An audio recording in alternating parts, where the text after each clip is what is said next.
गच्छन्तु देवता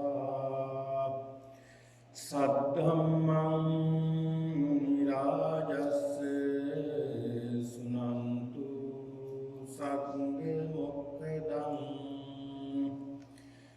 धम्मश्रवण कालो अयं भदन्ता धम्मश्रवण कालो अयं भदन्ता धम्मश्रवण कालो अयं भदन्ता नमो तस्से भगवतो अरहतो सम्मा सम्बुद्धस्से नमो तस्से भगवतो अरहतो सम्मा सम्बुद्धस्से नमो तस्से भगवतो अरहतो सम्मा सम्बुद्धस्से एकादशहि भिक्खवे अंगे समन्नागतो गोपालको अबम्भोगो गणं परिहरितुं भातिं खातुं गत कतमेहि एकादशेहि इद भिक्खवे गोपालको न रूपञ्जोति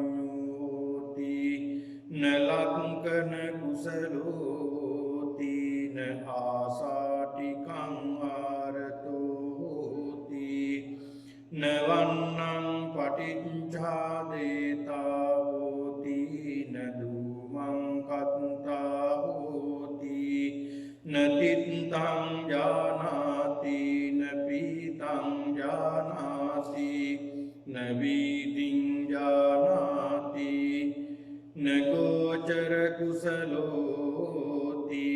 अनवशेष दोष होति ये ते उसभागोपितरो गोपरिनायका तेन अतिरेक पूजाय पूजिता होति इमे हि को भिक्खवे एकादशहि अंगे समन्नागतो गोपालको अबम्भोगो गणं परिहरितुं पातिं खातुंति। गौरवनीय ලොකු ස්වාමීන් වහන්සේගෙන් අවසරයි සදහැබර වාසනාවන්ත සත්පුරුෂ පින්නතුනි බොහොම ශ්‍රද්ධාවෙන් යුක්තව අද මේ පින්නතුන් මේ විහාරස්ථානයේ පැමිණිලා වස්තු මාසය තුල සිදු කරනු ලබන මේ උතුම් පින්කම් මාලාවට සහසම්බන්ධ වෙලා අප්‍රමාණ වූ කුසල් සිද්ධ කර ගන්නවා මේ පින්නතුන්. මේ වස්තු මාසයේ ඊටාම වටිනා කාල පරිච්ඡේදයක්. ගිහි පැවිදි සම්බන්ධය මනාව තහවුරු කරන ඊටා වටිනා කාල පරිච්ඡේදයක් ලෙස මේ වස් කාල පරිච්ඡේදය සලකන්නට පුළුවන්කම තිබෙනවා.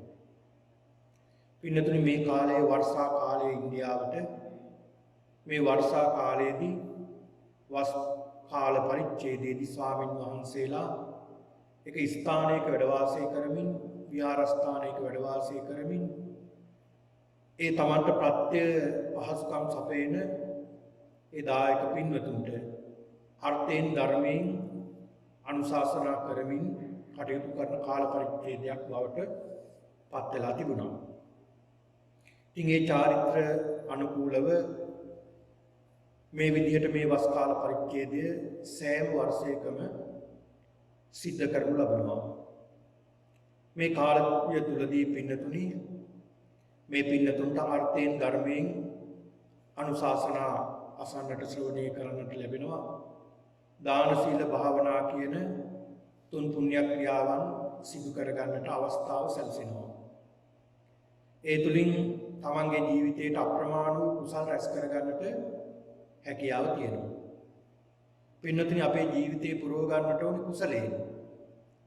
පිනෙන් පෝසත් කර ගන්නට ඕනේ. අපි මොනතරම් සල්ලි මිල මුදල් හරි හම්බ කළත්, ධනෙ දීපල හරි හම්බ කළත්, අවසානට අපිට ඉතිරි වෙන්නේ මේ සිද්ධ කරගන්න කුසල් පින් පමණයි අපිට ඉතිරි වෙන්නේ. අපි කාටත් අවසානෙට ඇඳට වැටෙන්නට වෙනවා. අතපය හයියක් තියෙනවා. ඉතින් මේ වෙනකොට අපි සිද්ධ කරපු යහපත් දෙයක් ගැන හිතලා සතුටටපත් වෙන්නට පුළුවන්කම තිබෙනවා. එහෙනම් ඊටමත් වටින්නේ අපේ ජීවිතේදී මේ ලෝකෝත්තර වශයෙන් අපි එකතු කරගන්නා වූ වටිනා කුසල දහම පමණයි. ඒක නිසා මේ පින්නතුන් විහාරස්ථානයේ අරමුණු කරගෙන මේ වස් කාල පරිච්ඡේදයේ පමණක් නෙවෙයි සෑම මොහොතකදීම මේ පින්නතුන් සෑම පින්කම්කදීම සහ සම්බන්ධ වෙමින් උතුම් වූ පින්කම් මාලාවට එකතු වෙනවා. ඒක අප්‍රමාණ වූ කුසලයක් සිද්ධ වෙන දෙයක්. මේ විහාරස්ථානයට එනකොට මේ පින්නතුන් නිතර හිතන්නට ඕන කාරණාවක් තමයි. මේ මම එන්නේ අපි මේ පැමිණෙන්නේ ජේතවනාරාමයටයි මේ ඉන්නේ කියන එක හිතන්න ඕනේ. මේ විහාර මන්දිරයේ ජේතවනාරාමයට බුදුරජාණන් වහන්සේ දකින්න එනවා කියන චේතනාවෙන් අපි එන්නට ඕනේ. එතකොට පින්නතුනි ඒ තුල සකස් වෙන සිතිවිලි හරි පුදුමයි. ඒ සිතිවිලි කුසල ආරම්භන සිතිවිලි තමයි අපිට එකතු වෙන්නේ. ඒක නිසා අපි නිතර සිත පිරිසිදු කරගන්නට ඕනේ. නිතර සිත පිරිසිදුව තබා ගන්නට ඕනේ. එහෙම සිද්ධ කරන්නේ ඇයි අපි? පින්නතුනි එහෙම සිද්ධ කරන්නේ අපි කාටත් මේ සසරේ දුක් විඳින්නට සිද්ධ වෙනවා. මේ සසරේ අපිට අප්‍රමාණ වූ දුකක් අපි මේ විඳගෙන ඇවිල්ලා තියෙනවා. මේ මනුස්ස ජීවිතයක් ගත කරනවා අපි ඒ තුලත් මහා දුක් ගොඩක් අපි එකතු කරගන්නවා. ඒ සියුම් දුක අපිට තේරුම් ගන්නට බැරි තරම් හරි සියුම් සමහර දුක්. හැබැයි මේ දුක තේරුම් ගත්ත පුද්ගලයා මේ දුකින් නිදහස් වෙන්නට ඕනා කියන මේ උතුම් චේතනාව ඇති කරගෙන කුසල් දහම් වඩනවා. ඒක නිසා බුදුරජාණන් වහන්සේ පෙන්වලා දෙනවා මේ සසරේ ස්වභාවය. මහණෙනි මේ සසර කියන්නේ හරි භයානකයි. හරිම භයානකයි මේ සසර. මහණෙනි මේ සත්වයා මේ සසරේ මොන තරම් දුක් විඳින්නට ඇද්ද? තමන්ගේ බෙල්ල කැපුණ අවස්ථා කොච්චරද? ඒ බෙලි ටික ගොඩ ගැහුවොත් බුදුරජාණන් වහන්සේ පෙන්වලා දෙනවා. පින්නතුනි මහා මේරු පර්වතයට වඩා උසයි කියනවා. මේ බෙලි කපලා නැත්නම් අතපය සිඳලා ගැලුවක මේ ලේ එකතු කළොත් සප්තමහා සාගරේ පරාදයි කියනවා.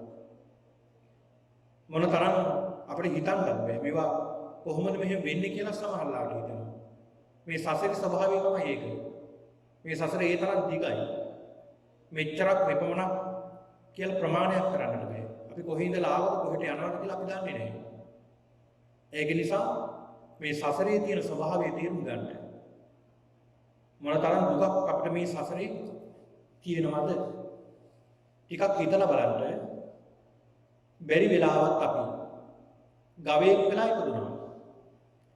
මොනතරම් දුකක්ද? දැන් අපිට දකින්න ලැබෙනවා ගවයෝ ඝාතනය කරනකොට මේ ගවය ඇදයි යන්නේ. මේ ගවයා ඇදගෙන යනවා බොහොම භයානක විදිහට දඬුවම් දෙනවා. වලිගේ දෙකට තුනට කඩනවා, ගහනවා, ගින්දරින් පුරුස්සනවා, අතපය කපනවා, එහෙම තමයි ඇදගෙන යන්නේ. එතෙන්ට ඇදගෙන ගිහිල්ලා අර මරබිය දැනෙනවා මේ සතාට. අනිත් සත්වය ඝාතනය කරන හැටි, අනිත් සත්තුන්ගේ බෙල්ල කැපෙන හැටි, ඒ වගේ මේ අනිත් සත්තුන්ගේ ලේ ගලන හැටි දැක දැක ඊළඟට මගේ වාරය කියලා ගණන් කරගෙන ඉන්නේ. මොන දුකක් ඇද්ද? බලන්න අපිට මොන තරම් මේ සසරේ දුකක්ද මේක. අපි දන්නේ අපිට මේ වගේ මොන තරම් දුකක් මේ සසරේ විඳින්න සිද්ධ වුණාද කියලා. මොනවා හරි ලොකු වාසනාවකට අපි මිනිස් වෙලා ඉපදුනා. ඒ විතරක් නෙවෙයි. උපත ලබනකොටම අපි බෞද්ධ පරිසරයක හැදුනා වෙනවා. බණක් අහන්නට, ඒ වගේම ක්ෂණ සම්පත්තියක් ළඟා කරගන්නට ශක්තිය තිබුණා. ඉතින් ඒක නිසා අපි උත්සාහ කරන්න ඕනේ මේ සසරින් කොහොම හරි මිදෙන්න. බුදුහාමුදුරු පෙන්ලා දෙනවා වික්ෂුන් වහන්සේලාම කළා මහණෙනි මේ සසර මොනතරම් භයානකයිද? මොනතරම් ගෝර සසරක්ද මේක? මොනතරම් භයානකද මේ සසර? මහණෙනි මොනතරම් බයද කියලා බුදුරජාණන් වහන්සේ භයානකද කියලා උදාහරණකින් බුදුහාමුදුරු පෙන්ලා දෙනවා. මහණෙනි යම්කිසි සොරෙක් අල්ල ගන්නවා රාජපුරුෂයෙක්. මේ හොරාව අල්ලගෙන රජු ගාවට දැන් යනවා. හොරෙක් මංකොල්ලකාරයෙක් එහෙම නැත්නම් මිනිමරුවෙක් ඇදගෙන එනවා. පින්නතුනි අද වගේ නෙමෙයි ඉස්සර දස දන්වලෙන් දෙතිස් වත දෙන්නේ. මේ හොරාව අල්ලගෙන ඉන්න රජු ගාවට පෙන්නනවා. රජතුමනි මේ අහවල් තැන නිදාන හොරකම් කරපු ගෙවල් වලට පැනලා විනාශ කරපු මිනි මරපු මිනිස්සු ඝාතනය කළ සොරෙක් මංකොල්ලකාරයෙක් මිනිමරුවෙක්. රජතුමනි මේ පුද්ගලයා මේ වගේ වරදවල් කරලා තියෙනවා කියලා රජුට දක්වනවා.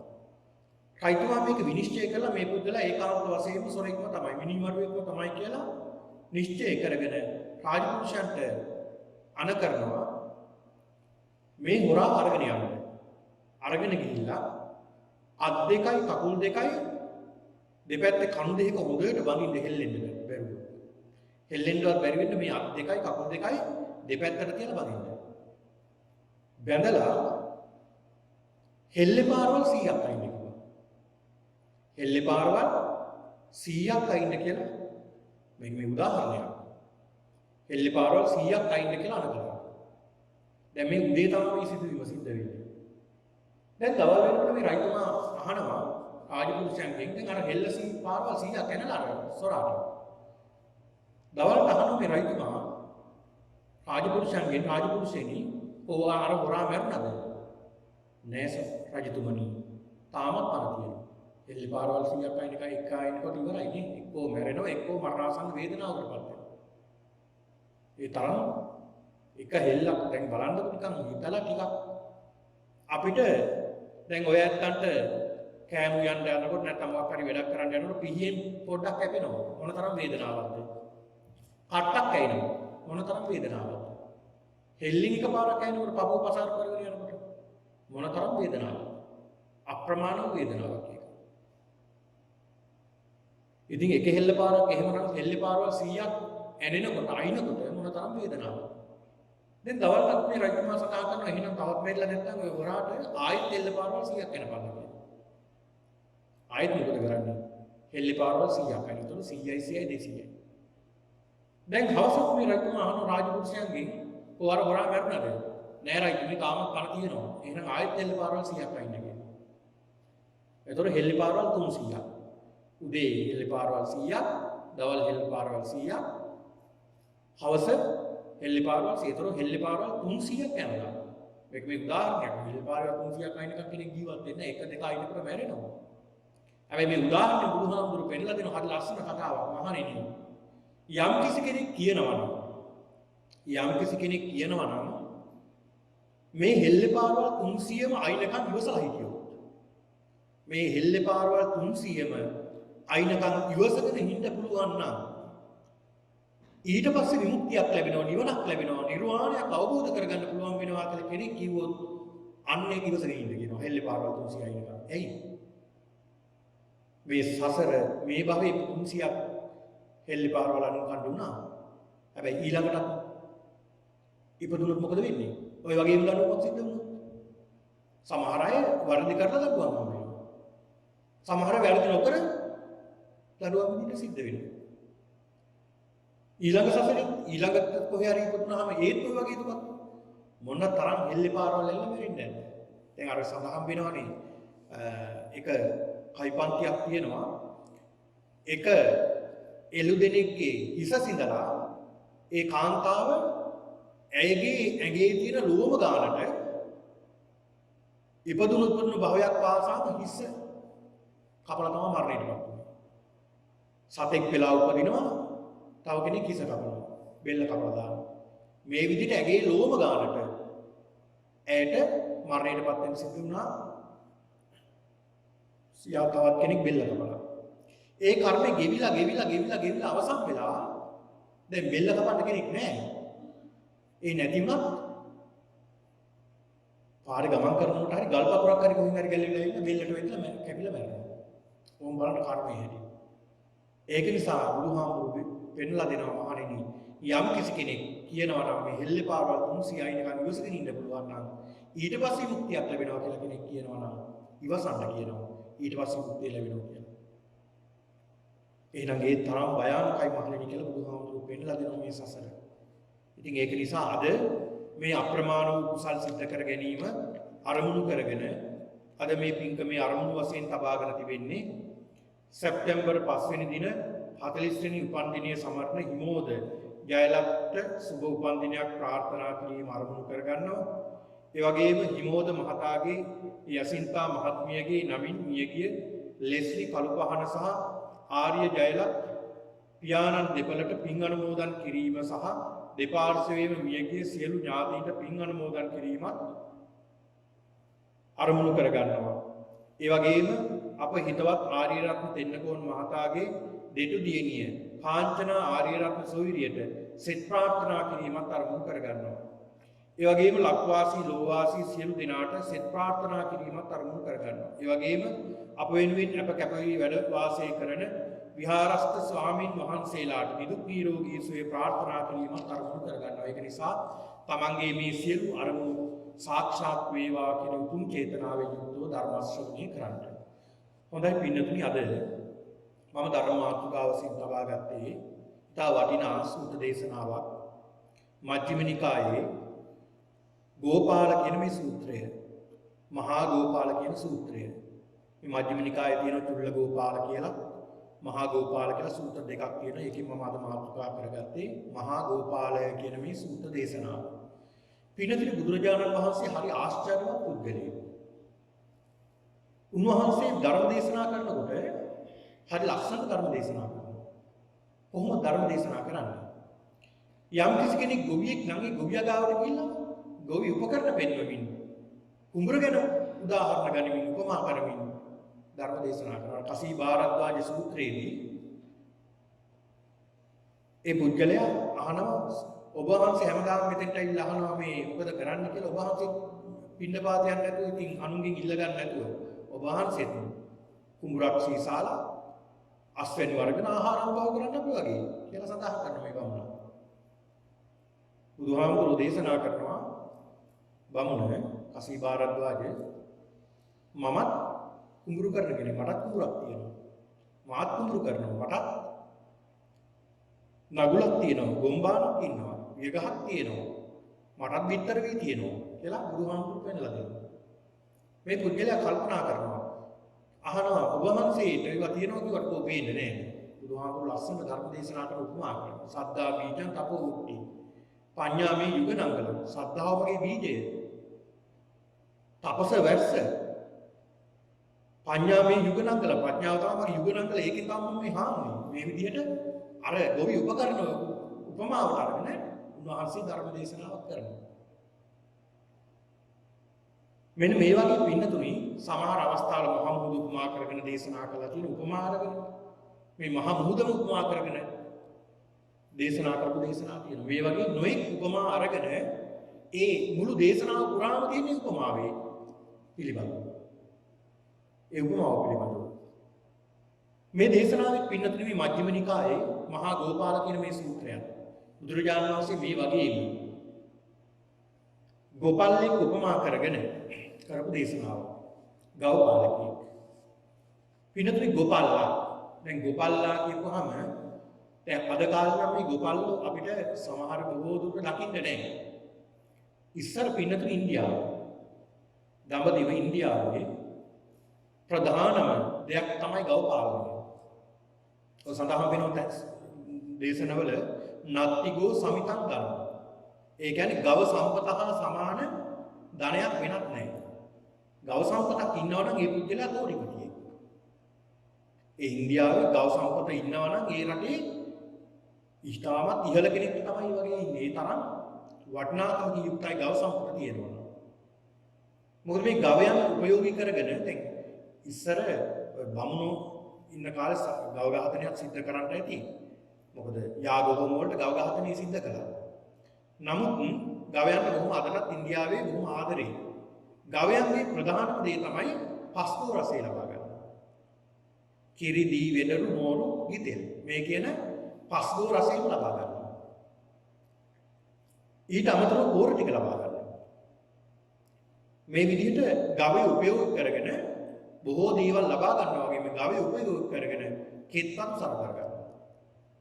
ඒ ගවයන්ගේ පොහොර ටික ඊළඟ ගවයන්ගෙන් කෙත්පත් හාඬ වපුර ගන්න මේ දේවල් වලට ඊළඟට ගොයන් ආග ගන්න මේ විදිහට සකස් වෙලා තියෙන ගවයා හා බැඳුන ජීවන රටාවක් තමයි ඉන්දියාවේ බැඳලා තියෙන්නේ. අදටත් එහෙමයි. ඒතර මේ ගවය කියලා කියන්නේ පින්නතුනි බොහෝ ධනවත් අයට තමයි ගවය ඉඳලා තියෙන්නේ. ඒ ගවයන්ට වෙන් කරපු වෙනම භූමි තිබිලා තියෙනවා. ඒ කියන්නේ තෘණ භූමි තිබිලා තියෙනවා ගවයන්ට වෙන් කරපු. ඒ ප්‍රදේශවල. ඒ තරම් වටිනා දෙයක් තමයි ගව සම්පත කියලා කියන්නේ. ඒතකොට පින්නතුනි මේ බුදුරජාණන් වහන්සේ මේ උපමාව අරගෙන පෙන්නලා දෙන මේ ගව පාලකයෙක් නැත්නම් ගෝපල්ලා. දැන් ගෝපල්ලා කියලා කියන්නේ ගවයෝ බලා ගන්න ඉන්න කෙනා. ඒ අයිතිකාරයා පත් කරනවා මේ ගව පට්ටියට මේ පුජ්‍යලයා මේ ගව පට්ටියට මේ පුජ්‍යලයා කියලා ඒ අය පත් කරනවා. ඒ ගව පට්ටිය බලා ගන්න නියමිත පුජ්‍යලයා තමයි ගෝපල්ලා. එයා ඒ ගව පට්ටිය ගැන තමයි බලා ගන්න. සමහර ගව පට්ටිය වල ගවයෝ දහස් ගණන් ඉන්නවා. 500 1000 මේ වගේ බොහෝ ගව පට්ටි තියෙනවා. දැන් ඔය සඳහන් වෙන දේශනවල විශාඛාවට සර්ණපාවා දෙනකොට විශාඛාවගේ දෑවැද්ද විදියට දීලා තියෙන්නේ ගවයෝ තියලා තියෙන 80000. ගවය 80000 දීලා තියෙනවා ඒ සමග. ඒ විවාහවලට. ඒ තරම් මේ ගව සම්පත කියන්නේ වටිනා සම්පතක්. ඒතර පින්නතු මේ ගෝපල්ලා කොහොමද මේ ගවය බලාගන්නේ? මේ ගෝපල්ලා කොහොමද දක්ෂ කෙනෙක් වෙන්නේ? මේ ගෝපල්ලා කොහොමද ගවයන් පිළිබඳව හසල දැනුමක් ලැබෙන්නේ? මේ ගෝපල්ලා කොහොමද ගවයන් පිළිබඳව හොඳ අවබෝධයෙන් ඉන්නේ? ඒතකොට එහෙම අවබෝධයෙන් ඉන්නවනම් ඔහු දක්ෂ ගෝපල්ලෙක්. අවබෝධයක් නැත්නම් මේ ගවයන් පිළිබඳව ඔහු දක්ෂ කෙනෙක් නෙවෙයි. දැන් සමහර ගෝපල්ලා ඉන්නවා ගවයෝ ඇරලා ඔහුගේ වැඩ කරගන්නවා. ගවය ගැන කිසි අවධානයක් නැහැ. ඒතකොට ඔහු සාර්ථක කෙනෙක්ද? නෑ. සාර්ථක ගෝපල්ලෙක් නෙමෙයි. ඒතකොට බුදුරජාණන් වහන්සේ පෙන්නනවා මේ උපමාව අරගෙන මේ ගෝපල්ලා යම් කිසි ගෝපල්ලෙක් ඉන්නවනේ මේ ගවය බලා ගන්න ගෝපල්ලා මහණෙනි කරුණු 11ක් තියෙනවා. ඒ කරුණු 11 සමන්විත නැත්තම් ඔහු දක්ෂ ගෝපල්ලෙක් නෙමෙයි. කරුණු 11ක් තියෙනවා. මේ කරුණු 11යි යුක්ත නැත්තම් ඔහු දක්ෂ ගෝපල්ලෙක් නෙමෙයි. මොනවද ඒ කරුණු 11? එකක් තමයි මේ ගවයෝ ඉන්නවා පින්නතුනි මේ ගෝපල්ලා මේ ගවයන්ගේ ගණනින් දැනගන්න ඕනේ. එහෙම නැත්නම් වර්ණ සටහන. ගණනින් අපි හිතමු මේ අරගෙන යනකොට ගණන් කරලා මේ ගෝපල්ලා අරගෙන යන්නේ. උදේට ගව පට්ටිය මේ රාත්‍රියට හන්දෑවට ගව පට්ටිය ගාල් කරලා ඔහු ඒක බාර දීලා ඔහු යනවා තමන්ගේ දවසට. ආයෙ උදේට ඔහු ඇවිල්ලා ගණන් කරනවා හැන්දෑවේ එක්කලාපු අරගෙන ආපු ගව පට්ටියේ ප්‍රමාණය ඒ ප්‍රමාණෙම ඉන්නවා කියලා ගණන් කරනවා. ඔහු දක්ෂ කෙනෙක් නම් ගණන් කරලා අරන් යනවා. උදේටත් ගණන් කරලා අරන් යනවා. හැන්දෑවට ගේනකොට ගණන් කරලා අරන් යනවා. ගණනින් දැනගන්නවා මෙච්චර ප්‍රමාණයක් ගව පට්ටිය. මෙච්චර ප්‍රමාණයක් ගව පට්ටිය ඉන්නකොට ඔහු උදේට දැනගන්නවා. ඒ විතරක් නෙවෙයි. මේ ගවයන්ගේ වර්ණයෙන් පවා ඔහු දැනගන්න දක්ෂයි. මේ කළු පුල්ලේ තියෙන අහවල් ගවයා මේ ගවයා අහවල් ගවයා මේ පාට තියෙන මේ ගවයා මේ පාට තියෙන මේ ගවයා කියලා වර්ණයෙන් පවා අඳුර ගන්න ඔහු හරි දක්ෂයි. අන්න එක කාරණාවක් තමයි ඒක. ඒ කියන්නේ ගණනින් සහ වර්ණයෙන් මේ ගවය හඳුනා ගන්න දක්ෂ වෙන්න ඕනේ මේක බලන්න. ගණනින් සහ වර්ණයෙන් හඳුනා ගන්න දක්ෂ වෙන්න ඕනේ මේක බලන්න. එතකොට තමයි ඔහු දක්ෂ ගෝපල්ලෙක් වෙන්නේ. ඊළඟට බුදුහාමුදුරු පෙන්නලා දෙනවා ඒ ගවයන්ගේ සිරුරේ යම් යම් ලක්ෂණ තියෙනවා. ඒ ලක්ෂණ වලින් මේ ගවය අඳුර ගන්න ඕනේ. ඒ සිරුරේ යම් යම් ලක්ෂණ තියෙනවා. ඒ ලක්ෂණ වලින් මේ ගවය අඳුර ගන්න දක්ෂ වෙන්න ඕනේ මේක බලලා. සමහර ගවයින්ගේ අංග කියලා මේ අහවල් ගොනාගේ අංග දෙනික් තිබුණේ. එක අංගයි මේ ගොනාගේ තියෙන්නේ. මේ ගවයාගේ මේ වගේ ලක්ෂණයක් තියෙන්නේ. මේ ගවයාගේ මේ කුර මේ විදිහටයි පිටලා තියෙන මේ විදිහට හොඳට මේ ගවය පිළිබඳව ඔහු දැනගන්නවා. ඒක දෙවෙනි ලක්ෂණය. ඒ දක්ෂ ගොපල්ලෙක්ගේ තියෙන දක්ෂතාවයක් ඒක. ඊළඟට මේ ගවයන්ගේ ශරීරයේ හැදෙන වන ඒ කියන්නේ තුවාල හැදෙනවා. මේ තුවාල හැදුනහම මේ තුවාල සුද්ධ කරන්න ඕන මේ ගොපල්ලා. ඔහු හොඳ අවබෝධයෙන් අවධානයෙන් ඉන්නවනම් මේ ගවයන් පිළිබඳව ඒ අහවල් ගවයන් නම් දැන් වනයක් හැදලා තියෙන. මේ වනේ දවසක් දෙකක් තිබුණොත් මේක නරක වෙනවා. කියලා මේ සිරුරේ තියෙනවා නම් යම්කිසි වනයක් තුවාලයක් ඒක මොකද කරන්න ඕනේ? සුද්ධ කරන්න ඕනේ.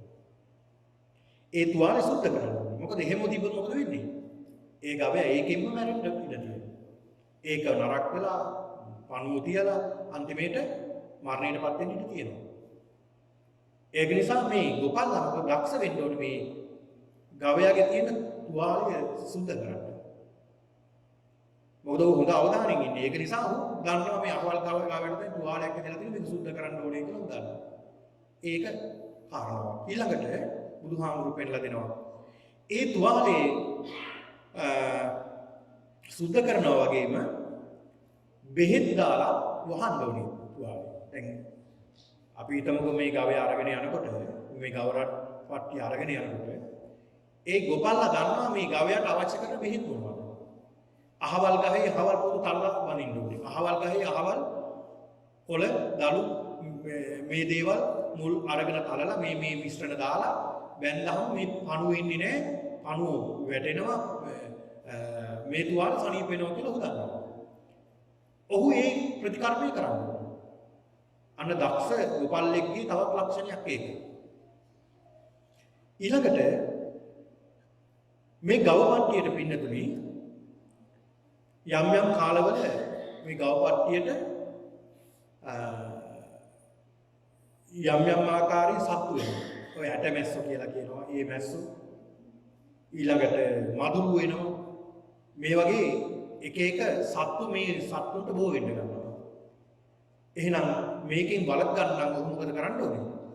ඔහු ඒ බෙහෙත් දුම් අල්ලන්න ඕනේ.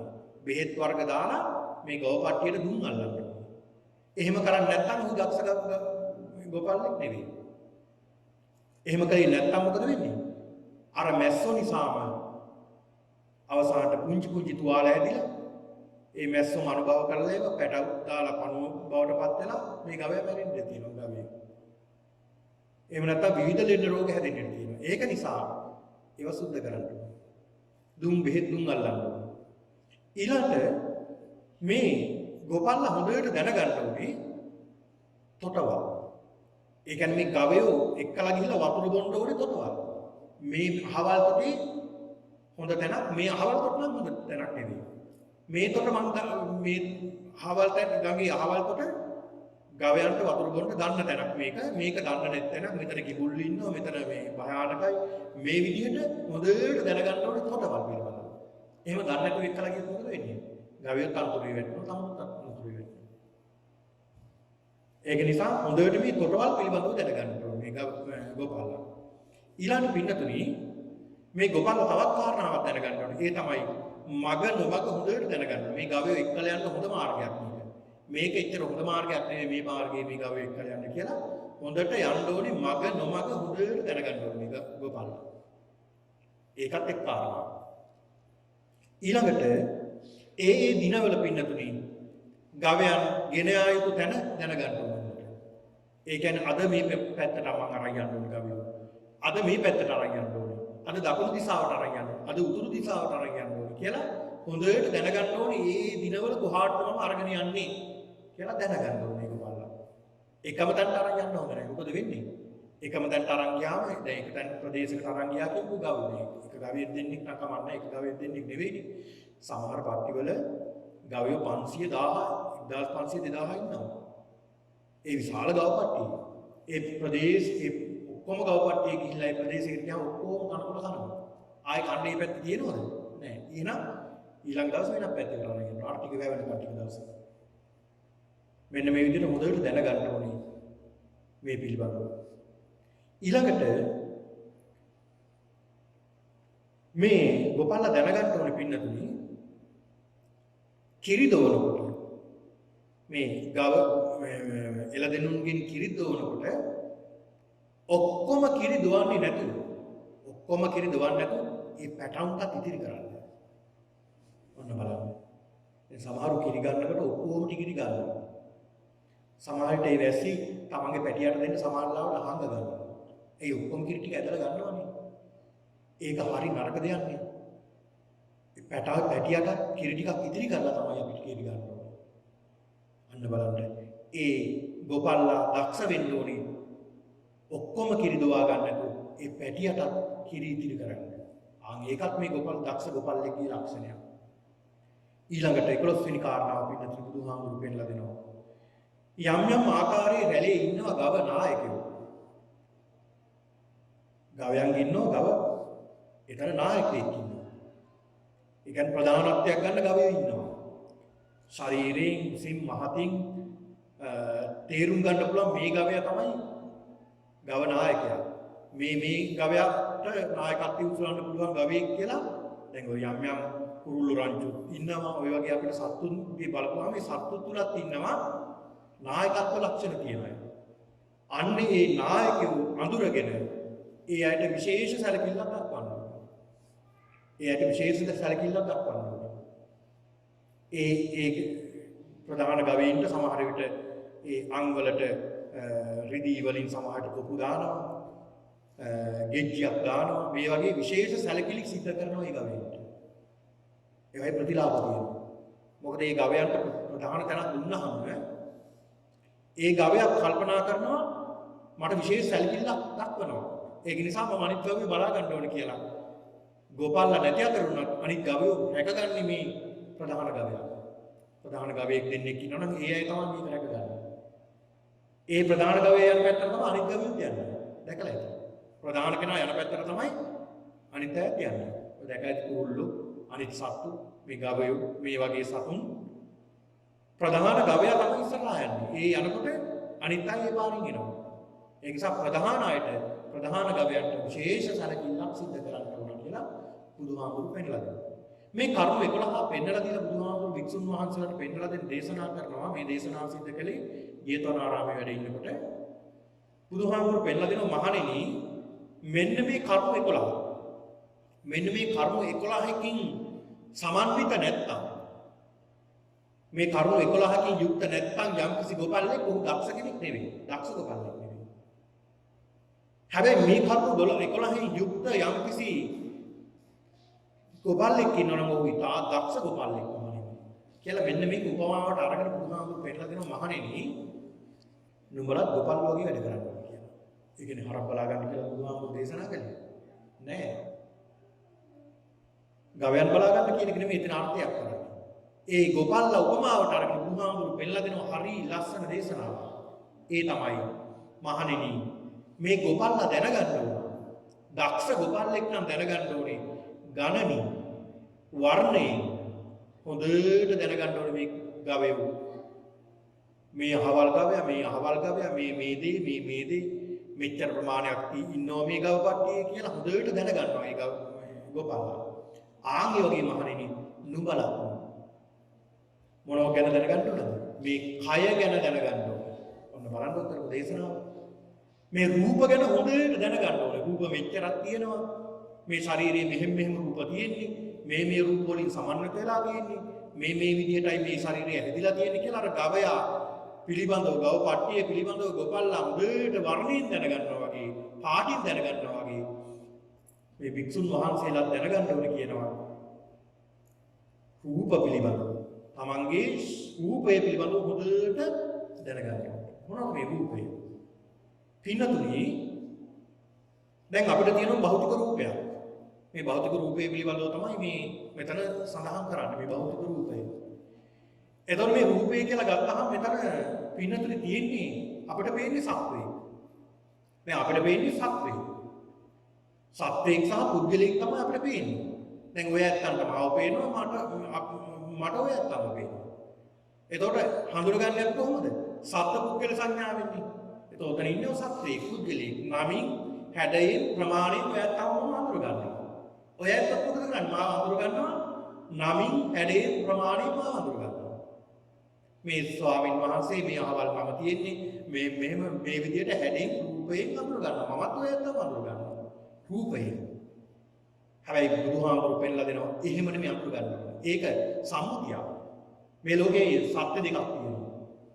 සත්‍ය දෙකක් මේ දෙකක් තියෙනවා. ඒ තමයි සම්මුති සත්‍ය සහ පරමාර්ථ සත්‍ය. දැන් අපි අහුවෙලා ඉන්නේ සම්මුති සත්‍යෙට. ඒ සම්මුති සත්‍ය නිසා තමයි අපිට සත්‍ය පුද්ගල සංඥාවෙන් දෙන්නේ. දැන් අපි මෙතන ඉන්න ඔක්කොම එකලා කතා කරන නම් එක්කලා කතා කරන්නේ.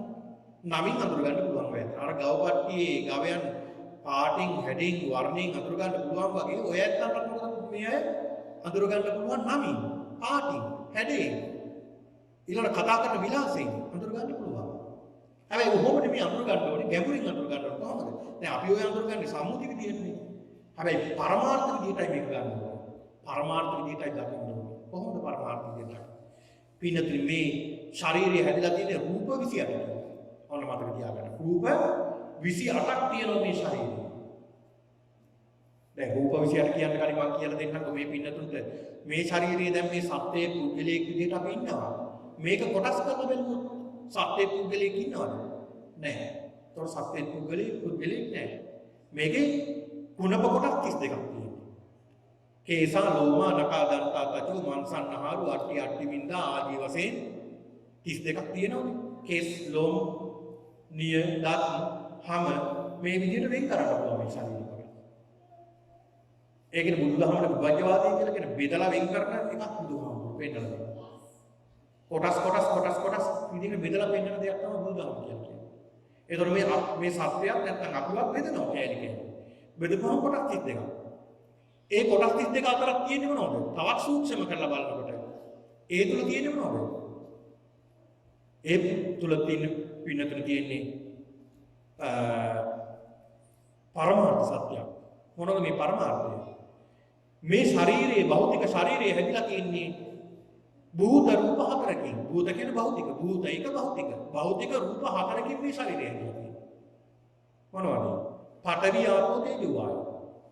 පඨවි කියන්නේ තද ගතිය. මේ ශරීරය අපි ඇවිදින්නේ මොකක් නිසාද? තද ගතියක් නිසා. නැත්තම් අපි ඇවිදින්න බෑ අපිට. තද ගතියක් නැත්තම්. අතපය එහා මෙහා කරන්නේ මොකක් නිසාද? තද ගතිය නිසා. එතකොට මේ ශරීරයේ පඨවි ගතියක් තියෙනවා. පඨවි ගතිය. ඒ කියන්නේ භූත රූප, භෞතික රූපයක්. මේක පින්නතුනේ මේ රූපය අපිට පේන්නේ නැහැ. අපිට පේන්නේ මොකද්ද? සත්‍යය. රූප එකතු වෙලා රූප පිඬු වෙලා ඒ රූප පිඬු වලින් හැදුණු ශරීරයක් තමයි අපිට පේන්නේ. මේ ශරීරයේ සියුම් කරලා ඊටමත් වෙනන්දම බැරිම කොටස ගත්තාම ඒකෙත් තියෙන්නේ මෙන්න මේ. අන්න ඒක තමයි මේක තියෙන්නේ. පඨවි ආපෝ තේජෝ වායෝ. ඕර්ගින රූප කලාපය. ඔය හැම රූප කලාපයක් දැන් රූප කලාප ගොඩක් එකතු වෙලා තමයි රූප පිඬුවක් හැදෙන්නේ. ඒ රූප පිඬුව එකතු වෙලා තමයි ශරීරය හැදෙන්නේ. ඔන්න බලන්න. දැන් අපි හිතමුකෝ මේ ඇහැ. දැන් මේ ඇහැ පේනවා. ඇහැ ගලවලා අරගෙන ඇහැ කෑලි වෙන්න කපනවා. කැපුවාට පස්සේ ඇහැ කියනද එතන? නෑ. එහෙම සියුම් කරලා අවසානට බෙදන්න බැරි කොටස තමයි රූප කලාපය කියන්නේ. ඒ රූප කලාපෙත් තියෙන්නේ පඨවි ආපෝ තේජෝ වායෝ. පඨවි කියන්නේ පද ගතිය, ආපෝ කියන්නේ වැగిරෙන ගතිය, තේජෝ කියන්නේ සීත සහ උෂ්ණ, වායෝ කියන්නේ හමන ගතිය. ඒ කියන්නේ වායුව. ඒ පදාර්ථ හතරක් තමයි මේ ශරීරයේ ක්‍රියාත්මක වෙන්නේ. ඔන්න බලන්න. ඒ පදාර්ථ හතරක් තමයි මේ ශරීරයේ ක්‍රියාත්මක වෙන්නේ. එතකොට මේ මහා භූත රූප හතරක් පිටුතු තියෙනවා. මහා භූත රූප හතරක්. මේ මහා භූත රූප හතර රූප විදියට දකින්න ඕනේ. මේ ඒතකොට මේ සත්වයක් නෙමෙයි බුද්ධලයක් නෙමෙයි. මෙතන භූත රූප හතරක් තියෙනවා. පඨවි ආපෝ තේජෝ වායෝ කියන මේ ශක්තිය හතරකින් හැදුන ශරීරයක් නේ තියෙන්නේ. එතකොට මේ මහා භූත රූප හතර නිසා හටගන්න උපාදාය රූප 24ක්. ඒ මහා භූත රූප හතර නිසා හටගන්න තවත් රූප 24ක්. ඒ තමයි පින්නතුනේ ප්‍රසාද රූප පහක් තියෙනවා. ප්‍රසාද රූප පහක්. ඒ තමයි චක්කු රූප. චක්කු ප්‍රසාදේ. ඒ කියන්නේ මේ ඇහැ තියෙනවා මේ ඇහි මැද ඔබට අපිට පේන්න තියෙනවනේ කළුපාර බෝලයක්. ඒකෙත් ඇතුලේ තියෙනවා මැද්දේ මුං පියල්ලක් මුං ඇටයක් දෙකට කැපුවා වගේ තමයි. එතන තියෙනවා ප්‍රසාදයක්. ඔන්න ප්‍රසාදේ කියනවා චක්කු ප්‍රසාදය. චක්කු ප්‍රසාදේ කියනවා. ප්‍රසාදය කියන්නේ පැහැය. එහෙම නැත්නම් කණ්ණාඩිය වගේ ස්වරූපයක් පැහැයක් තියෙනවා. ඔන්න පැහැයට තමයි වැටෙන්නේ වර්ණය. ඒකට කියනවා ඒකට පින්නතුනේ කියනවා ප්‍රසාද රූපය, චක්කු ප්‍රසාදය. ඊළඟ සෝත ප්‍රසාදය. කනෙත් එහෙම තියෙනවා. මේ කන ඇතුලේ තියෙනවා ප්‍රසාදයක් තියෙනවා. අර වලල්ල වගේ පිටලා තියෙනවා ඇතුලේ. එතන ප්‍රසාද රූපයක් තියෙනවා. ඒක තමයි ශබ්දය ඇවිල්ලා වැදින්නේ. ගහන මේ නාසයේ තියෙනවා. නාසයේත් අර එළු කුහරයක් වගේ මේ ස්ථානයේ තියෙනවා ප්‍රසාද රූපයක් තියෙනවා. ඒක ඊටාම සිවුම් විදියට පිටලා තියෙන එකක්. ජීවා මේ දිවේ හැම තැනම මේ දිවේ උඩ පිටලා තියෙනවා ජීවා. නෙළුම් පෙත්තක අර නෙළුම් පෙති වගේ තියෙනවා වගේ මේ දිවේ හැම තැනම පිටලා තියෙනවා. දිවේ යම වදිනකොට රස එනවා. දැන් නිකන් බලන්නකෝ වෙන තොල් පොටක වගේ තියලා මොනවා හරි සීන් ටිකක් හරි මොනවා හරි රසක් එයිද කියලා නෑ. දිවේ කියන්න ඕනේ. දිවේ තිබ්බොත් තමයි රසෙන් දිවේ පිටිපැත්ත යටපැත්තෙන් තිබ්බත් එන්නේ උඩු පැත්තෙන් තියන්න. මේ දිවේ උඩු පැත්තේ තියෙනවා නෙළුම් පෙත්ත වගේ ඉඳ තියෙන මේ දිව ආන් ඒක උඩු පැත්තේ තියෙනවා ඒ ප්‍රසාද රූප පිටලා තියෙනවා. හැම තැනම මේ උඩු පැත්තේ පිටලා තියෙනවා. ඊළඟට කාය ප්‍රසාදයේ පින්නතුනේ කාය ප්‍රසාදයේ පෙන්වලා දෙනවා මේ ශාරීරිය හැම තැනම තියෙනවා මේ රෝම කූප කේස් නියපොතු වැරෙන්න අනිත් හැම තැනකම ප්‍රසාදයේ පිටලා තියෙනවා. ඒ ප්‍රසාද රූපේ පිටලා තියෙනවා. මෙන්න මේ ප්‍රසාද රූප පහක් තියෙනවා. මොකද මේ මහා භූත රූප හතර නිසා තමයි ප්‍රසාද රූප පහක් පිටන්නේ. ඊළඟ පින්නතුනේ ගෝචර රූප හතරක් තියෙනවා. මොනවද මේ ගෝචර රූප? ඇහැට ගෝචර වෙනවා රූපය, වර්ණය. කනට ගෝචර වෙනවා ශබ්දය. නාසයට ගෝචර වෙනවා ගන්ධය. දිවට ගෝචර වෙනවා රසය. ඊළඟට හදේ රූප එකක් තියෙනවා. ඒ කියන්නේ හෘදේ වස්තුව. ඒක එකක් තියෙනවා හෘදේ වස්තුව. ඊළඟ ජීවිතින්ද්‍රිය රූප එකක් තියෙනවා ජීවිතින්ද්‍රිය. ඊළඟ ආහාර රූප එකක් තියෙනවා. ඒකට කියනවා ආහාර, කබලිකාර ආහාර. ඊළඟ පරිච්ඡේද රූප එකක් තියෙනවා. මොනවද මේ පරිච්ඡේද රූප? ඒක තමයි ආකාශය. ආකාශය කියන්නේ හිස් ස්වභාවය. ඒ කියන්නේ පරිච්ඡේදය කියන්නේ පින්නතුනේ දැන් ධාතු ගොඩක් තියෙන්නේ මේ ශරීරේ. පඨවි ආපෝ තේජෝ වායෝ කියලා ධාතු ගොඩක් තියෙනවා. මේ ධාතු ටික එකතු වෙලා නෙමෙයි තියෙන්නේ. එකට එකතු වෙලා නෙමෙයි තියෙන්නේ. එකකින් එකක් වෙන් කරන පරිච්ඡේදයක් තියෙනවා. ඒ කියන්නේ එකකින් එකක් වෙන් කරන පරිච්ඡේදයක් තියෙනවා. ඒකට කියනවා පරිච්ඡේද අවකාශය කියලා. එකතු වෙලා නැහැ. ඒවා එකතු වෙන්නේ නැහැ. ඒ කියන්නේ එකකට එකක් වෙන් වෙන්න පිටලා තියෙන එකතු වෙලා නෙමෙයි තියෙන්නේ. ඒකට කියනවා ආකාශ රූපය කියලා. ඊළඟ විඤ්ඤාති රූප දෙකක් තියෙනවා. කාය විඤ්ඤාති, වාචික විඤ්ඤාති. ඊළඟ පින්නත් විකාර රූප තුනක් තියෙනවා. ඒ තමයි ලහුතා, මුදුතා, කම්මඤ්ඤතා. ලහුතා කියන්නේ සැහැල්ලු බව. මුදුතා කියන්නේ මොළොක් බව. කම්මඤ්ඤතා කියන්නේ වැඩෙහි යෙදවි හැකි ස්වરૂපය කියන එකයි. ඊළඟ ලක්ෂණ රූප හතරක් තියෙනවා. උපජේ, සන්තති, ජරතා, අනිච්චතා. උපජේ කියන්නේ ඇතිවීම, සන්තති කියන්නේ පැවැත්ම, ජරතා කියන්නේ ජරාවටපත් වීම, දිරීම, අනිච්චතා කියන්නේ අනිත්‍ය ස්වභාවයටපත් වීම. මෙන්න මේ කියන රූප 28 හොඳට අවබෝධ කරගන්න. එතකොට මේ ශරීරයේ පිළිතුරු රූප ගොඩක්. රූප කලාප ගොඩක් මේ ශරීරයේ කියන සංඥාව අපි ඇති කරගන්න ඕනේ. එතකොට මෙතන සත්‍යයක් නෑ, පුද්ගලයෙක් නෑ. මේ රූපවල වේගය පමණයි අපිට පේන්නේ. මේ රූපේ වේගයක්, පවතින වේගය පේන්නේ. ඒක නිසා තමයි මේ අපිට පේන්නේ සත්‍යයක් පුද්ගලයෙක් විදියට. බුදුරජාණන් වහන්සේ පෙන්ලා දෙනවා අර ගෝපල්ලා මේ වර්ණයෙන් ප්‍රමාණයෙන් දැනගන්නවා වගේ වික්ෂුන් වහන්සේලාත් හොඳට දැනගන්න ඕනේ මේ කය පිළිබඳව රූප වශයෙන් හොඳට දැනගන්න ඕනේ. ඊළඟ බුදුහාමුදුරු පෙන්ලා දෙනවා සිරුරේ ලකුණු විදිහට ගවයන් පිළිබඳව මේ ගෝපල්ලා දැනගන්නවා වගේ. සිරුරේ ලකුණු වලින් අහවල් තැන අහවල් ලකුණ, අහවල් තැන අහවල් ලකුණ, අහවල් ගවයාගේ අහවල් ලකුණ කියලා හොඳට දැනගන්නවා වගේ. මහණෙනි, භික්ෂුව විසිනුත් දැනගන්න ඕනේ කුසලයේ මොකක්ද? අකුසලයේ මොකක්ද? හොඳට දැනගන්න. මේ කුසලය, මේ අකුසලය, මේ බාල ලක්ෂණ, මේ පඬිත ලක්ෂණ කියලා හොඳට දැනගන්න. කොහොමද දැනගන්නේ? පින්නතේ කුසලයේ කොහොමද අඳුරගන්නේ? අකුසලයේ කොහොමද අඳුරගන්නේ? දැන් කුසලය තමන්ටත් යහපත් දෙයක් වෙනවා. ඒ වගේම අනුන්ටත් යහපත් දෙයක් වෙනවා. කුසලය.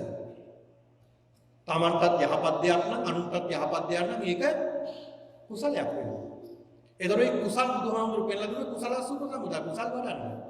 අකුසලයෙන් Tamanටත් අයහපත් වෙනවා අනුන්ටත් අයහපතක් වෙනවා. එහෙනම් ඒ අකුසලෙන් බැහැරෙන්න. එතකොට මේ බාලයාගේ ලක්ෂණය තමයි අකුසල කිරීම. පස්පව් දස අකුසල් කිරීම තමයි බාලයාගේ ලක්ෂණය.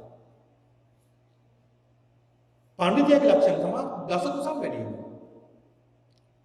අන්න බලන්න ලක්ෂණ විදිහට දකිනවා වගේ තමයි මේ කුසල් අකුසල් පුණ්‍ය පාප එහෙම නැත්නම් බාල පඬිත විදිහට හොඳට අඳුර ගන්න ඕනේ මේ දේවල් මේ දහමේ තියෙන කාරණා.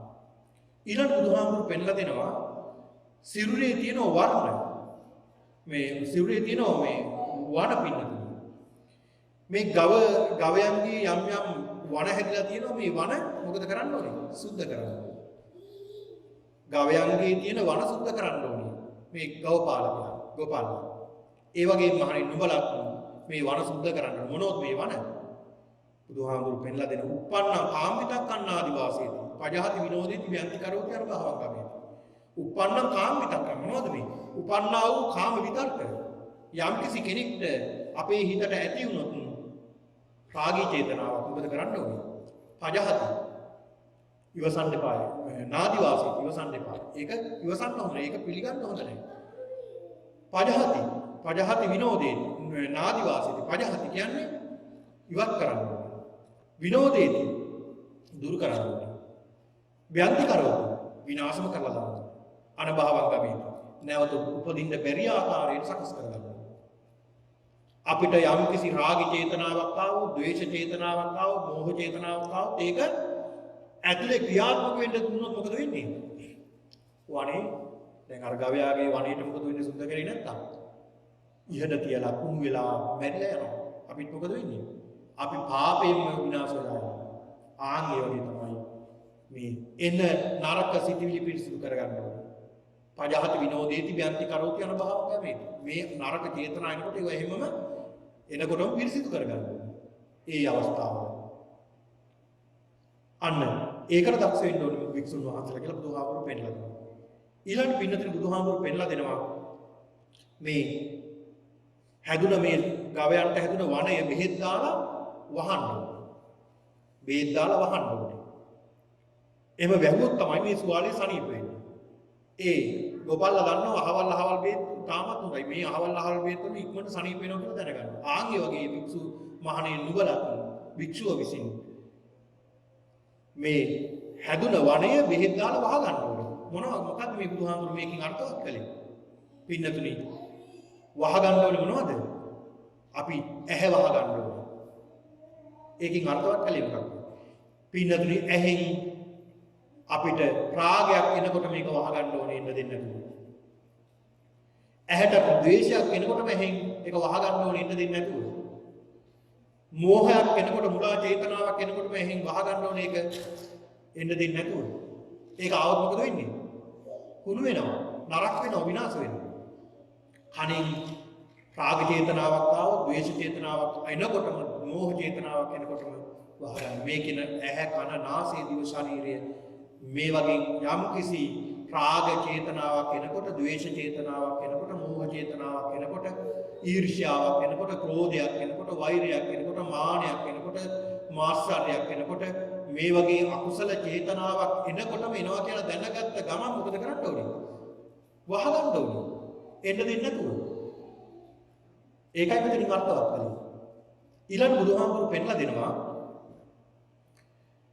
මේ ගවපට්ටියේ ගවයන්ව බෙහෙත් දුම් අල්ලලා මේ ගවයන්ව බෙහෙත් දුම් අල්ලන්න. බෙහෙත් වලින් දුම් හදලා මේ ගවයන්ව අල්ලන්න. මොකද අර ඇටමැස්ස අර එක සත්තු මදුරු මෙහි මදුරුවන්ගෙන් මේ ආරක්ෂා කරගන්න. ඒ දක්ෂ ගොපල්ලෙක් එහෙම සිද්ධ කරනවා. ආන් ඒ වගේ තමයි මහන් නුඹලා බෙහෙත් දුම් අල්ලන්න මොනවද මේ බෙහෙත් දුම්? තමන් යම් කිසි ධර්මයක් ප්‍රගුණ කරලා තියෙනවා නම් ඒ ධර්මය නොවලහා අනිත් අයටත් කියලා දෙන්න. තමන්ගේ අන්තේවාසිකයන්ට කියලා දෙන්න ඕනේ. තමන්ගේ ගෝලයන්ට කියලා දෙන්න ඕනේ. තමන්ගේ දායකයන්ට කියලා දෙන්න ඕනේ. තමන්ගේ පිරිසට කියලා දෙන්න ඕනේ. මේ වගේ ලක්ෂණ තියෙනවා. මේ මාර්ගෙ ගියොත් මෙහෙම සිද්ධ වෙනවා. මේ මාර්ගෙ ගියොත් මෙහෙමයි වෙන්නේ. කියලා තමන් යම් කිසි ප්‍රගුණ කරලා තියෙනවා නම් දෙයක් ඒ දේ කියලා දෙන්න ඕනේ. ආන් ඒකටයි බෙහෙත් දුම් මල්ලනවා කියන්නේ. මොන තරම් වටිනවන්නේ. දැන් බුදුහාමුදුරුවෝ පෙන්නලා දුන්නානේ දැන් රහත් ප්‍රථම රහත් නැත්නම් අමතලා බුදුරජාණන් වහන්සේ පෙන්නලා දුන්නානේ. ඒ දිශාවල වැඩම කරන්න ගිහිල්ලා ඒ අයට ධර්මයේ කියලා දෙන්න. ඒ කියන්නේ අනිත් අයට මේ ධර්මයේ කියලා දෙන්න ඕනේ. ඒ කිය නිසානේ වැඩම කළ නිසානේ. ඒ අයට ධර්මය අවබෝධ කරගන්න අවස්ථාව ලැබුණේ මේ මුළු ඉන්දියාව පුරාවටම ධර්මයේ ප්‍රචාරය වුණේ. මේ සත්‍ය දර්ශනය. අන්න ඒක නිසා අනිත් අයටත් මේ ධර්මයේ කියලා දෙන්නට ඕනේ. ඊළඟ බුදුහාමුදුරු පෙන්නලා දෙනවා මේ ගෝපල්ලා හොඳට දැනගන්න ඕනේ තොටවා. මේ ජලයේ බොන්න හොඳ තොටක්. මේ හොඳ නැති තොටක්. මේ අහවල් ගඟේ අහවල් ප්‍රදේශයේ කිඹුල්ලු බලාගෙන ඉන්නවා බැස්ස ගමන් මොකද වෙන්නේ? බැස්ස ගමන් මේ ගවයන්ව ගොදුරු කරනවා. ඒක නිසා මේ තොට බොහොම හොඳයි. මේ තොටේ ජලය ඉතාම හොඳයි කියලා හොඳට දැනගන්න. ආන්ගේ වගේ මහණෙනි නුඹලත් තොටවල් දැනගන්න. මොනවද මේ තොටවල් විදියට බුදුහාමුදුරු උපමා කළේ? බුදුහාමුදුරු උපමා කරනවා තොටවල් විදියට ධර්මදර විනයදර මහා තෙරුන් වහන්සේලා නිතර ගිහිල්ලා ඇසුරු කරන්න. ධර්මදර විනයදර ස්වාමින් වහන්සේලා ඇසුරු කරන්න. ඇසුරු කරලා තමන් යන මග නොමග හොඳට දැනගන්න. ස්වාමීනි මම මේ වගේ භාවනාව සිද්ධ කරන්නේ. දැන් මේ කමඨහන මට ගැළපෙනවද? මේ කමඨහන කොහොමද? මේ කමඨහනින් මට මේ මාර්ගයට යන්න පුළුවන්ද? කියලා මේ විදියට දක්ෂ ස්වාමින් වහන්සේලා ළඟට ගිහිල්ලා නිතර තමන් පිරිසිදු කරගන්න. තමගේ මාර්ගය අහගන්න කියලා බුදුහාමුදුරු පෙන්නලා දෙනවා. ආගේ බලන්න මොනතරම් ලස්සනද. ඊළඟ බුදුහාමුදුරු පෙන්නලා දෙනවා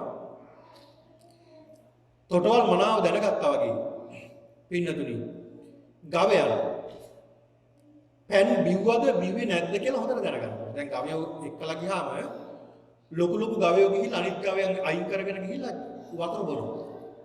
වතුර බීලා දැන් ගෝපල්ලා හිතන්නේ ඔක්කොම වතුර බිව්වා කියලා ආපහු අරගෙන යනවා. මගදී සමහරලාට ගවයෝ මරණයටපත් වෙන වතුර නැතුව කලන්ත දානවා. ලෙඩ වෙනවා අසනීප වෙනවා. ඒ නිසා හොඳට දැනගන්න ඕනේ මේ ගෝපල්ලා ගවයෝ ඔක්කොම වතුර බිව්වද සියලු ගවයෝ ජලයේ බිව්වද කියලා හොඳට දැනගන්න ඕනේ. ආන්ගේ වගේ තමයි මහණෙනි ජලයේ බිව්වද නැද්ද කියලා හොඳට දැනගන්නවා වගේ මහණෙනි බුදුහාමුදුරු පෙන්ලා දෙනවා මේ ධර්මයේ අර්ථ ලෙස දැනගන්න ඕනේ. ධර්ම ලෙස දැනගන්න ඕනේ. අර්ථ වශයෙන් වටහා ගන්න ඕනේ, ධර්ම වශයෙන් වටහා ගන්න ඕනේ මේ ධර්මය. අහන ධර්මයක් තියෙනවා නම් ඒ ධර්මයේ නිතර හිතලා කල්පනා කරලා හොඳට මෙනෙහි කරලා ඒක අර්ථ වශයෙන් වටහා ගන්න ඕනේ. ධර්ම වශයෙන් හොඳට අවබෝධ කරගන්න ඕනා කියලා බුදුහාමුදුරු පෙන්නලා දෙනවා. ඒ කියන්නේ අපි හිතමු දැන් මෙතන බුදුහාමුදුරු පෙන්නලා දෙන අපි හිතමුකෝ රූප කියලා. දැන් රූපේ පිළිබඳව කියලා දෙනවා. මේ රූපේ මෙහෙමයි. මේ රූපේ තියෙන්නේ පඨවි ආපෝ තේජෝ වායෝ කියන ධාතු හතරකින් ඇදිලා තියෙන කියලා කියපුවාම ඔය ඇත්තෝ මේ ගැන කවුරුන් හොයලා මේ ගැන ප්‍රගුණ කරලා තව දේශනා අහලා හොඳට ප්‍රගුණ කරලා අන්න ඒ පුද්ගලයා කරගන්නවා අර්ථ වශයෙන් කරගන්නවා ධර්ම වශයෙන් කරගන්නවා. කොහොමද පඨවි ධාතුව සහ ආපෝ ධාතුව වෙන් වෙන්නේ? පඨවි ආපෝ තේජෝ වායෝ ධාතුව කොහොමද ක්‍රියාත්මක වෙන්නේ? මේ සියල්ල හොඳට මනාව දැනගන්නවා. මේක තමයි පැන් බිව්වද නැද්ද කියලා හොඳට දැනගන්නවා වගේ හොඳට දැනගන්න ඕනේ අර්ථ වශයෙන් ධර්ම වශයෙන්. ඊළඟට පින්නතුනි මේ ගෝපල්ලා දැනගන්න ඕන මග නොමග වශයෙන් හොඳට දැනගන්න. මේ එක්කල යන්න ඕනේ මාර්ගය, මේ එක්කල යන්න හොඳ නැති මාර්ගයක් කියලා මේ ගවයන් එක්කල යා යුතු මාර්ගයක්, නොයා යුතු මාර්ගයක් හොඳට දැනගන්න ඕනේ. ආන්ගේ වගේ තමයි මහණෙනි නුඹලා හොඳට දැනගන්න ඕනේ මාර්ගයක් තියෙනවා. ඒ මොකක්ද? ආර්ය අෂ්ටාංග මාර්ගය. ඒ ආර්ය අෂ්ටාංග ආර්ය අෂ්ටාංග මාර්ගයමයි ගමන් කරන්නේ. ඒක නතුව වෙන තැනක් නැහැ. වෙන වෙන පාරවල් හොයාගෙන ගියොත් වෙන වෙන ගමන් යන්න වෙනවා. වෙන වෙන තැන් වලට තමයි යන්න වෙන්නේ. වෙන වෙන පාරවල් වලට යන්න වෙන්නේ. ඒ පාරවල් වල ගිහිල්ලා මුලා වෙනවා. ඒ මුලා වෙලා එයත් මුලා වෙලා තව පිරිසකුත් මුලා කරගෙන අවසාන විනාශ වෙනවා. දැන් ඒකනේ දේවදත්ත හාමුදුරුවෝ හරි සිල්වත් කෙනෙක්.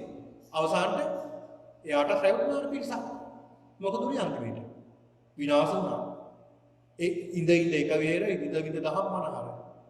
සිඳ බිඳ දුක් සසර අහෝ දෙව්දත් නොදිතු දුක්කරු. බලන්න බුදුහාමුදුරේ කළ එකට වැඩ ඉඳලා නිවන් දකින්න බැරුව ගියා. මොන අපරාධයක්ද?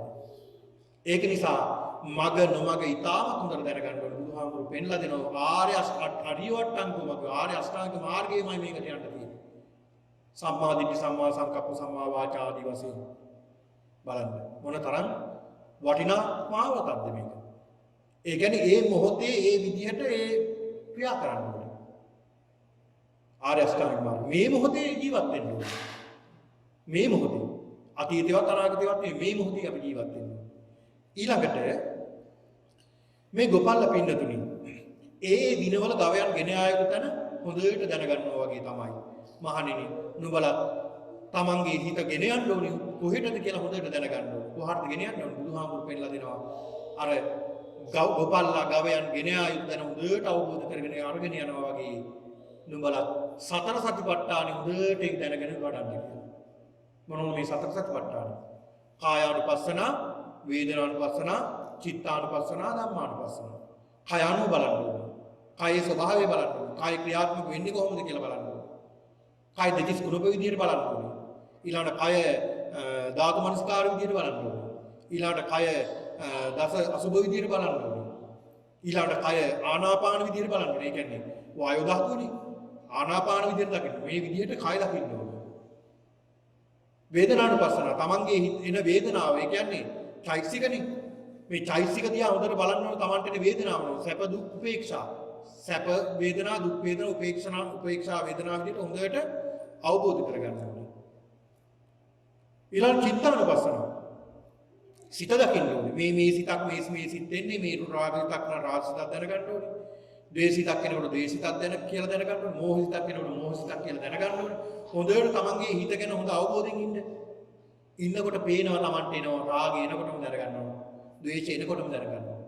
මෝහය එනකොටම දැනගන්න ඕනේ. මුලින් නම් ඒක ටිකක් අපහසුයි. මුලින් රාගය ඇවිල්ලා සෑහෙන කාලයක් ගියාට පස්සේ තමයි රාග සිතක් කියලා තේරෙන්නේ.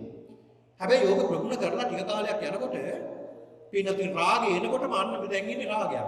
ද්වේෂය එනකොට එන්නේ ද්වේෂයක්. මෝහය එනකොට එන්නේ මෝහයක් කියලා හොඳට දැනගන්න. ඔන්න මේ කියන චිත්තානුපස්සනාව. ඊළඟ ධම්මානුපස්සනාව. මේ ධර්මතාව පිළිබඳ අවබෝධය. ඇතිවීම නැතිවීම. අනිත්‍ය දුක්ඛ අනාත්ම. මේ කියන සතිපට්ඨානය ගැන හොඳට දැනගන්න ඕන කියලා බුදුහාමුදුරු පෙන්නලා දෙනවා.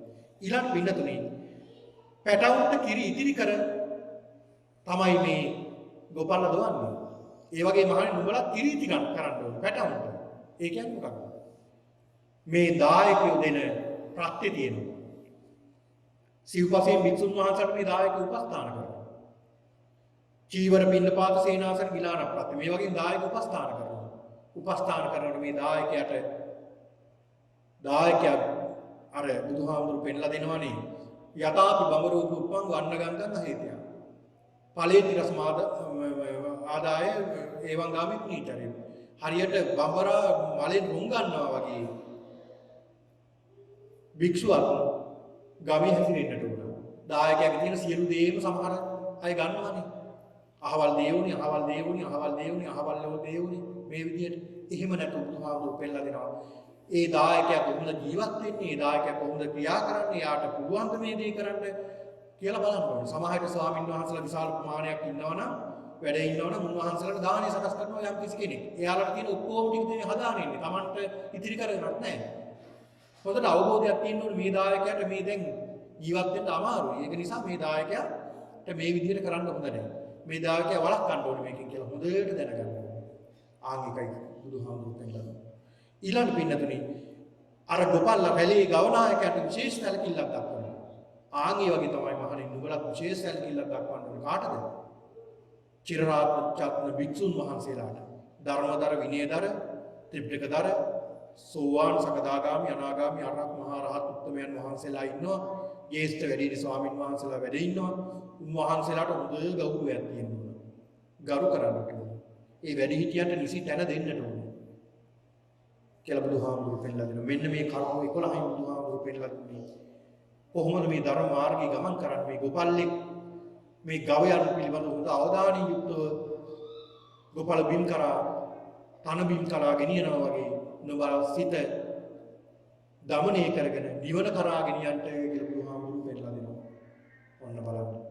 ඉතින් ඒක නිසා පින්නතුනි ඉතාමත් ලස්සන දේශනාවක් මේ ගවයන් උපමා කරගෙන ගෝපල්ලෙක් උපමා කරගෙන දේශනා කරපු දේශනාවක්. ඒක නිසා මේ පින්නතුන් මේ ධර්මයේ ශ්‍රවණය කරලා මේ පින්නතුනුත් ප්‍රාර්ථනා කරගන්න ඕනේ අපිත් කොහොම හරි මේ සසර දුක් නිමා කරලා උතුම් වූ නිර්වාණ සම්පත්තිය අවබෝධ කරගන්නවා කියන මේ උතුම් චේතනාව ප්‍රාර්ථනා කරගෙන අද මේ පින්නතුන් මේ උතුම් පින්කම සිදු කිරීම අරමුණු රැසක් ලබා ගන්නවා.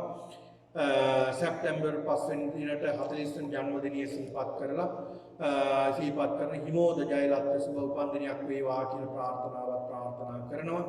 ඒ වගේම හිමෝද මහත්මයාගේ යසින්තා මහත්මියගේ නමින් මියගිය ලෙස්ලි කළුපහන සහ ආර්ය ජයලත් පියාණන් දෙපළට පින් අනුමෝදන් කිරීමටත් සහ දෙපාර්ශ්වයේ මියගිය සියලු ඥාතීන්ට පින් අනුමෝදන් කිරීමත් අරමුණු කරගන්නවා.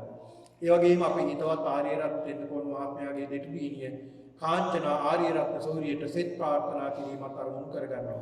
ඒ වගේම ලක්වාසී ලෝවාසී සියලු දෙනාට සෙත් ප්‍රාර්ථනා කිරීමත් අරමුණු කරගන්නවා. ඒ වගේම අප වෙනුවෙන් අප කැපවී වැඩ වාසය කරන විහාරස්ථාන ස්වාමින් වහන්සේලාට නිදුක් නිරෝගී සුවය ප්‍රාර්ථනා කිරීමත් අරමුණු කරගන්නවා. ඉතින් ඒක නිසා පිටුතුනි අපි ප්‍රාර්ථනා කරනවා මේ සියලු දෙනාගේ මේ සම්බන්ධ වන සියලු දෙනාගේ දායකත්වයේ දරන මේ පින්තුන්ගේ මේ සියලු ප්‍රාර්ථනා ඉටු වේවා.